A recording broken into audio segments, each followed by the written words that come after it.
ఇండోసోల్ కంపెనీకి భూసేకరణ విషయంలో అపోహలు వద్దని నెల్లూరు జిల్లా ఉలవపాడు మండలంలోని రైతులకు కందుకూరు ఎమ్మెల్యే ఇంటూరి నాగేశ్వరరావు తెలిపారు. ఈ అంశాన్ని సీఎం దృష్టికి తీసుకెళ్లారన్న ఇంటూరి ఎవరు భూములు ఇళ్ల జోలికి రారని హామీ ఇచ్చారు. ముఖ్యమంత్రి గారు పారిశ్రామిక రంగాన్ని అభివృద్ధి చేయాలని దానిలో భాగంగా ఈ ప్రాంతాన్ని ఇండస్ట్రీలో తయారు చేయాలని ఒక ఆలోచనతో ముందుకు పోవడం జరిగింది. మీ అందరి ఆలోచనలు నాకు తెలుసు. గౌరవ ముఖ్యమంత్రి గారి దృష్టికి తీసుకోవడం జరిగింది. ఇక్కడ అనేక అపోహలకు గురి చేశారు మిమ్మల్ని అందరినీ కూడా.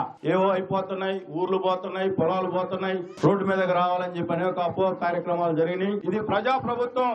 ఈ ప్రభుత్వంలో మీ పేదవాళ్ళకి ఎవరికి కూడా చిన్న నష్టం కూడా జరగనివ్వకుండా చూసుకునే బాధ్యత నేను మీరు అందరిగా గెలిపించిన ఒక శాసనసభ చెబుతా ఉన్నా. ఎవరు కూడా మీ పొలాల జోలికి రావడం లేదు, మీ ఇళ్ల జోలికి రావడం లేదు. మీరు ప్రశాంతంగా మీ ఇళ్లలో మీరు ఉండండి, మీరు వ్యవసాయం చేసుకోండి. గత ప్రభుత్వంలో ఈ ప్రాంతాన్ని అంతా కూడా ఆక్వా జోన్ క్రియేట్ చేసి ఈ ప్రాంతంలో అసైన్ ల్యాండ్ అని చెప్పి ప్రభుత్వానికి నివేదికలు పంపిన మనుషులే ఈ రోజు మీ గ్రామాల్లోకి వచ్చి అనేక అబద్ధాలు చెబుతా ఉన్నారు. ఈ పని మీరు చేసుకోవాలని చెప్పి ఈ సందర్భంగా అనవసరంగా రెచ్చగొడితే పోలీస్ కేసులు అవుతాయి. ఎవరు కూడా లా అండ్ ఆర్డర్ ని మన చేతుల్లోకి తీసుకుంటే అనేక సమస్యలు వస్తాయి.